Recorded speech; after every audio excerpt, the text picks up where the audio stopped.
Hello guys, luto tayo ngayon ng hamonado. Itong ating karne ay isinangkot sa kulang sa patis, paminta, asin, at pineapple juice.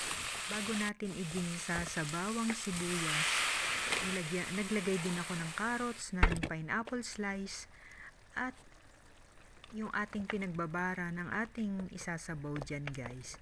Naglagay din ako ng konting tomato paste at konting toyo para mas maganda yung kulay at hindi puting-puti ang ating hamonado.